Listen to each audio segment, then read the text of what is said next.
친구가 하나씩 사라지고 있습니다. 죽어서가 아닙니다. 살아있는데 연락이 끊깁니다. 전화번호는 그대로인데 더 이상 전화할 수 없는 사이가 됩니다. 명절에 안부 문자를 보내도 답이 없고 우연히 마주쳐도 어색하게 인사만 하고 헤어집니다. 왜일까요? 나이가 들어서? 바빠서? 건강이 안 좋아서? 아닙니다. 당신이 친구 앞에서 이것을 드러냈기 때문입니다. 우리는 평생 사람을 만나고 헤어지고 또 만나며 살아왔습니다. 젊었을 때는 새로운 사람을 만나는 게 어렵지 않았습니다. 직장에서, 동네에서, 아이들 학교에서 자연스럽게 인연이 생겼고 관계는 저절로 이어졌습니다. 하지만 이제는 다릅니다. 60이 넘으면 새로운 친구를 사귀기가 거의 불가능합니다. 건강이 예전 같지 않아 자주 나가기 어렵고 함께 밥 먹던 사람들은 하나둘 세상을 떠나거나 몸이 불편해졌습니다. 남은 건 몇십 년을 함께 해온 오래된 친구 몇 명뿐입니다. 그런데 말입니다. 그 몇 안 되는 친구마저 조용히 멀어지는 사람들이 있습니다. 전화를 해도 예전 같지 않고 만나자는 말에 핑계가 늘어나고 어느 순간부터 연락이 뚝 끊기는 겁니다. 진짜 이유는 따로 있습니다. 친구 앞에서 무심코 드러낸 어떤 태도 때문입니다. 말 한마디, 행동 하나가 쌓이고 쌓여서 결국 사람의 마음을 돌려 세우는 겁니다. 오늘은 그 이야기를 하려고 합니다. 친구 앞에서 이 네 가지를 드러내면 아무리 오래 함께한 사람이라도 조용히 떠난다는 것. 그리고 지금부터라도 바꾸면 아직 늦지 않았다는 것. 친구가 떠나는 방식은 조용합니다. 싸우지 않습니다. 화내지 않습니다. 다만 연락을 받지 않게 될 뿐입니다. 바빠서, 몸이 안 좋아서, 다음에 보자. 그렇게 핑계가 늘어나고 거리가 생기고 어느 순간 완전히 끊깁니다. 그리고 우리는 깨닫습니다. 아, 내가 뭔가 잘못했구나. 하지만 무엇이 잘못됐는지 모릅니다. 친구는 말해주지 않습니다. 나이가 들면 서로 상처 주기 싫어서 차라리 멀어지는 쪽을 택합니다. 그래서 우리는 끝까지 모릅니다. 무엇이 문제였는지. 어떤 사람은 80이 넘어서도 친구들과 웃으며 밥 먹고 여행을 다니고 서로 챙기며 삽니다. 어떤 사람은 70도 안 돼서 혼자가 됩니다. 전화번호는 가득한데 연락할 사람이 없습니다. 그 차이는 무엇일까요? 돈이 많아서? 건강해서? 성격이 좋아서? 아닙니다. 친구 앞에서 무엇을 드러내고 무엇을 참았는가. 그 차이입니다. 오늘은 그 무엇을 정확히 짚어드리겠습니다. 친구 앞에서 이 네 가지만 조심하면 지금 남은 친구들을 지켜낼 수 있습니다. 첫 번째, 끝없는 비교와 자랑. 박영숙 씨는 70대 중반입니다. 50년 넘게 알고 지낸 친구 3명과 한 달에 한 번씩 만나 밥을 먹습니다. 어느 날 식당에 앉자마자 친구 하나가 말을 꺼냅니다. 아, 맞다. 우리 아들 말이야. 이번에 승진했어. 이제 임원이야. 영숙 씨는 웃으며 축하했습니다. 잘 됐네. 축하해. 그런데 친구는 거기서 멈추지 않았습니다. 우리 며느리도 참 잘해. 집안일도 다 하고 애들 케어도 완벽하고 손주가 영어를 너무 잘해서 미국 유학 보낼 생각이래. 밥을 먹는 내내 그 친구 이야기만 계속됐습니다. 영숙 씨와 다른 친구들은 그저 듣기만 했습니다. 자기들 이야기를 꺼낼 틈이 없었습니다. 다음 달에 만났을 때도 똑같았습니다. 우리 아들이 이번에 상 받았어. 우리 집에 로봇 청소기 새로 샀는데 너무 좋아. 그 다음 달에도 우리 며느리가 얼마나 효자인지 몰라. 매주 찾아와. 영숙 씨는 더 이상 그 모임에 나가고 싶지 않았습니다. 처음엔 축하해 줬습니다. 두 번째도 웃으며 들어줬습니다.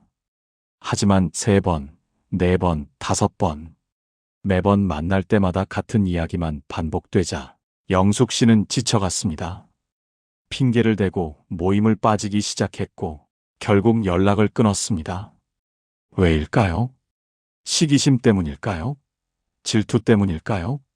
아닙니다. 지친 것입니다. 친구를 만나는 건 위로받기 위해서입니다. 서로의 고민을 나누고 함께 웃고 마음을 가볍게 만들기 위해서입니다. 그런데 한 사람이 계속 자기 이야기만 하고 자기 자녀, 자기 삶만 자랑하면 나머지 사람들은 그저 듣는 사람이 되어버립니다. 친구가 아니라 관객이 되는 겁니다. 나이가 들면 누구나 자랑하고 싶은 게 생깁니다. 자녀가 잘 됐으면 기쁘고 손주가 예쁘면 말하고 싶고 건강하게 여행 다니는 게 자랑스럽습니다. 그건 당연한 감정입니다. 하지만 그 자랑이 계속되면 친구는 떠납니다. 자랑은 한 번이면 충분합니다. 친구가 축하해주면 거기서 멈춰야 합니다. 정말 좋은 친구는 상대의 이야기도 듣고 상대의 기쁨도 함께 기뻐하고 상대의 아픔도 함께 아파합니다. 비교하지 않고 자랑하지 않으며 그저 함께 있는 것만으로도 편안한 사람. 그런 사람 곁에 친구가 남습니다. 두 번째, 끝없는 불평과 부정. 이정희 씨는 75세입니다. 40년 지기 친구와 일주일에 한 번씩 산책을 합니다. 그런데 요즘 들어 그 산책이 무겁습니다. 친구가 만날 때마다 불평만 하기 때문입니다. 어느 날 산책을 시작하자마자 친구가 한숨을 쉽니다. 아이고, 요즘 몸이 영 안 좋아. 여기저기 다 아파. 정희 씨가 위로합니다. 나도 그래. 나이가 나이니까. 그런데 친구는 멈추지 않습니다. 우리 아들은 나한테 관심도 없어. 전화 한 통 안 해. 세상이 왜 이렇게 살기 힘들어졌는지 모르겠어. 나이 들면 아무도 안 찾아. 다들 속 빈 강정이야. 정희 씨는 또 위로했습니다. 괜찮아. 다 그래. 다음 주에 만났을 때도 똑같았습니다. 요즘 밤에 잠도 안 와. 약 먹어도 소용없어. 병원 가도 별로야. 의사들이 뭘 알아? 그 다음 주에도, 그 다음 주에도. 정희 씨는 점점 지쳐갔습니다. 위로해도 소용이 없었습니다. 친구는 듣지 않았습니다. 그저 자기 말만 하고, 자기 감정만 쏟아내고, 다음 주에 만나면 또 같은 이야기를 반복했습니다. 결국 정희 씨는 그 친구와의 만남을 줄이기 시작했습니다. 전화가 와도 받지 않고 산책 약속을 피하게 됐습니다. 냉정한 걸까요? 정이 없는 걸까요? 아닙니다. 살아남기 위해서입니다. 나이가 들면 누구나 힘듭니다. 몸도 아프고 외롭고 불안합니다. 그건 당연한 겁니다. 하지만 그 불안을 친구에게 계속 쏟아내면 친구도 무너집니다. 친구도 이미 자기 삶으로 버거운 사람입니다. 자기 건강도 챙겨야 하고 자기 마음도 추스러야 하는 사람입니다. 그런데 만날 때마다 무거운 이야기만 듣게 되면 친구는 서서히 지쳐갑니다. 그리고 어느 순간 연락을 끊습니다. 힘든 이야기를 나누는 것도 필요합니다. 친구란 그런 이야기를 들어주는 사람이니까요. 하지만 그것만 있으면 안 됩니다. 좋은 이야기도 나눠야 하고 웃을 수 있는 순간도 만들어야 하며 때로는 침묵 속에서 편안함을 느낄 수 있어야 합니다. 친구는 쓰레기통이 아닙니다. 감정을 버리는 곳이 아니라 함께 나누는 곳입니다. 불평만 하는 사람 곁엔 아무도 남지 않습니다. 혹시 지금 이 이야기가 도움이 되고 계신가요? 그렇다면 구독과 좋아요 부탁드립니다. 노후 산책과 함께 더 현명한 노후를 준비하시길 바랍니다. 세 번째, 돈 이야기를 입에 달고 사는 것. 김순자 씨는 68세입니다. 50년 넘게 알고 지낸 친구가 있습니다. 어릴 때부터 함께 자라고 결혼하고 자녀를 키우며 함께 했습니다. 그런데 몇 년 전부터 그 친구와의 관계가 불편해졌습니다. 이유는 돈 때문입니다. 어느 날 친구와 커피를 마시는데 친구가 물었습니다. 순자야, 너 국민연금 얼마 받아? 순자 씨는 어색하게 웃었습니다. 그냥 조금 받지 뭐. 친구는 끈질겼습니다. 얼마인데? 나는 60만 원 받거든. 너는? 순자 씨는 대답을 얼버무렸습니다. 다음에 만났을 때도 친구는 또 물었습니다. 너희 아들 집 샀다며? 얼마 줬어? 이 식당 비싸다. 우리 나이에 이런 데서 밥 먹으면 안 되지. 나 지금 적금 들고 있는데 너도 해. 이자가 괜찮아. 순자 씨는 처음엔 대수롭지 않게 넘겼습니다. 하지만 매번 돈 이야기만 나오자 점점 불편해졌습니다. 왜냐하면 친구가 묻는 질문들은 결국 비교하기 위한 것이었기 때문입니다. 내가 더 많이 받는지 덜 받는지, 내가 더 잘 사는지 못 사는지, 친구는 그걸 확인하고 싶어 했습니다. 그리고 어느 순간 순자 씨는 깨달았습니다. 이 친구는 나를 친구로 보는 게 아니라 비교 대상으로 본다는 걸. 그 후로 순자 씨는 그 친구와 거리를 뒀습니다. 전화를 받아도 예전처럼 편하지 않았고 만나도 마음이 무거웠습니다. 결국 관계는 끝났습니다. 돈은 중요합니다. 특히 나이가 들수록 더 중요해집니다. 하지만 친구 사이에서 돈 이야기를 계속하면 관계는 무너집니다. 왜냐하면 돈 이야기는 결국 비교로 이어지고 비교는 질투와 불편함을 낳기 때문입니다. 친구가 나보다 돈이 많으면 위축되고 내가 친구보다 돈이 많으면 조심스러워집니다. 그러면 진짜 마음을 나눌 수 없게 됩니다. 물론 현실적인 이야기를 나눌 수는 있습니다. 연금 정보, 의료비 절약 방법, 유용한 복지제도, 그런 건 서로에게 도움이 됩니다. 하지만 너는 얼마 받아? 너희 아들은 얼마 벌어? 는 다릅니다. 그건 정보 교환이 아니라 비교와 평가입니다. 진짜 친구는 상대의 통장 잔고에 관심이 없습니다. 그저 오늘 함께 차 한 잔 마시고 걱정을 나누고 웃을 수 있으면 그걸로 충분합니다.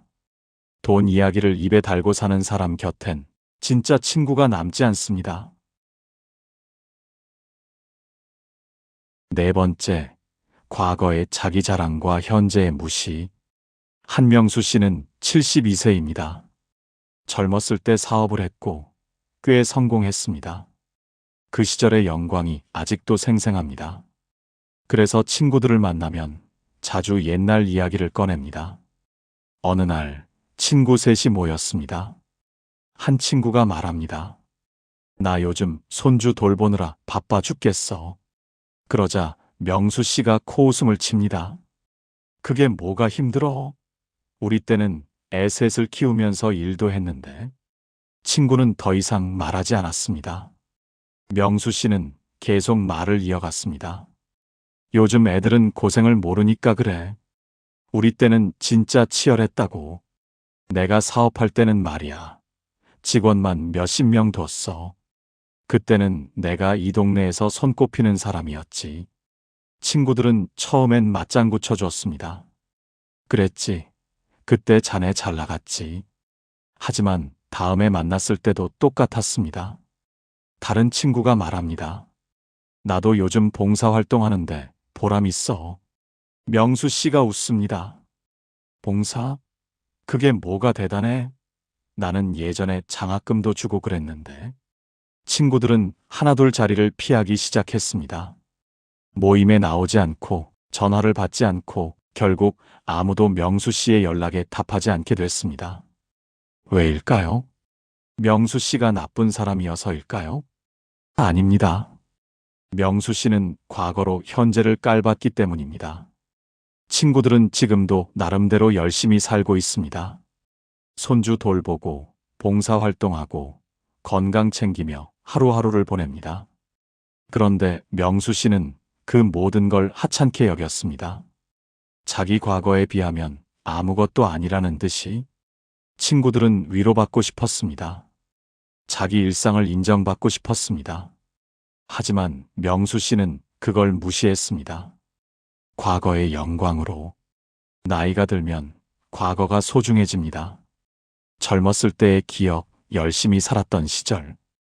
그 기억들이 지금의 나를 지탱해주기도 합니다. 그건 당연한 겁니다. 하지만 그 과거에만 머물면 현재를 잃어버립니다. 친구는 과거가 아니라 지금을 함께하는 사람입니다. 예전에 내가 어땠는지는 중요하지 않습니다. 지금 이 자리에서 어떤 사람인지가 중요합니다. 과거를 자랑하며 현재를 무시하는 사람 곁엔 아무도 남지 않습니다. 그렇다면 어떻게 해야 할까요? 친구를 지키려면 무엇을 바꿔야 할까요? 거창한 게 아닙니다. 오늘부터, 지금부터 할 수 있는 작은 변화들입니다. 첫째, 친구를 만나면 먼저 묻습니다. 요즘 어때? 몸은 괜찮아? 그리고 진짜로 듣습니다. 내 이야기를 하고 싶어도 일단 친구 이야기를 먼저 들어줍니다. 친구가 말하는 동안 끼어들지 않고 고개를 끄덕이며 눈을 보며 들어줍니다. 그렇게 들어주는 것만으로도 친구는 위로받습니다. 둘째, 자랑하고 싶은 말이 입끝에 올라오면 한 번만 참습니다. 우리 아들이 하는 말 대신 요즘 날씨 좋다 같은 가벼운 말로 바꿉니다. 자랑은 한 번이면 충분합니다. 두 번, 세 번 반복하지 않습니다. 친구가 축하해주면 거기서 멈춥니다. 더 이상 늘어놓지 않습니다. 셋째, 친구와 비교하는 생각이 들면 즉시 멈춥니다. 저 친구는 연금을 얼마나 받을까? 이런 생각이 들면 그냥 덮어버립니다. 알아봤자 좋을 게 없습니다. 친구가 나보다 많이 받으면 속상하고 내가 더 많이 받으면 미안합니다. 어느 쪽이든 관계가 불편해집니다. 그러니 궁금해도 묻지 않습니다. 비교하지 않습니다. 넷째, 불평 대신 감사를 한 가지 말합니다. 만날 때마다 불평만 하면 친구도 지칩니다. 오늘 하루 중 좋았던 일 하나, 감사한 일 하나를 꺼내봅니다. 오늘 날씨가 좋더라. 아침에 커피가 맛있었어. 손주가 웃는 게 너무 예뻤어. 작은 것도 좋습니다. 그 작은 감사 하나가 대화의 분위기를 바꿉니다. 다섯째, 오늘 만난 친구에게 작은 칭찬 하나를 합니다. 오늘 옷 색깔 잘 어울린다. 목소리 들으니 반갑다. 웃는 모습이 좋아 보여. 작은 말 하나가 관계를 지켜냅니다. 칭찬은 거창할 필요 없습니다. 진심이면 됩니다. 여섯째, 과거 이야기는 친구가 물어볼 때만 합니다. 친구가 그때 어땠어? 라고 물으면 대답합니다. 하지만 먼저 꺼내지 않습니다. 과거는 추억이지 지금을 평가하는 잣대가 아닙니다. 친구의 현재를 존중합니다. 친구가 지금 하는 일을 인정합니다. 그것도 쉽지 않았겠다. 잘하고 있네. 이 말 한마디면 충분합니다. 오늘 저녁 친구에게 전화 한 통 해보세요. 자랑하지 말고, 불평하지 말고, 그저 물어보세요. 요즘 어때? 그리고 들어주세요. 친구가 말하는 동안 끼어들지 말고, 조언하지 말고, 그저 들어주세요. 그게 전부입니다. 그 작은 전화 한 통이 당신의 노후를 지탱하는 가장 큰 힘이 될 겁니다. 인생의 후반전은 사람을 모으는 시간이 아니라 사람을 지켜내는 시간입니다. 새로운 친구를 사귈 수 있는 나이는 지났습니다. 이제는 지금 곁에 있는 사람들을 잘 지켜내는 것, 그게 우리가 할 수 있는 전부입니다. 친구가 떠나는 건 나이 탓이 아닙니다. 친구가 떠나는 건 내가 어떤 사람이었는지, 내가 어떤 말을 했는지, 내가 어떤 태도로 대했는지에 달려 있습니다. 오늘부터라도 늦지 않았습니다. 자랑을 줄이고, 불평을 줄이고, 비교를 멈추고, 지금 이 순간을 소중히 여기세요. 그러면 친구는 곁에 남습니다. 그리고 그 친구와 함께하는 시간이 우리 인생의 마지막을 따뜻하게 만들어줄 겁니다. 친구는 숫자가 아닙니다. 단 한 명이라도 진심으로 마음을 나눌 수 있는 사람이 있다면 그것만으로도 충분합니다. 친구는 다시 만들 수 없습니다. 하지만 지켜낼 수는 있습니다. 오늘부터 이 영상이 도움이 되셨다면 구독과 좋아요 한 번 더 부탁드립니다. 노후 산책과 함께 오늘도 한 걸음 나아가시길 바랍니다.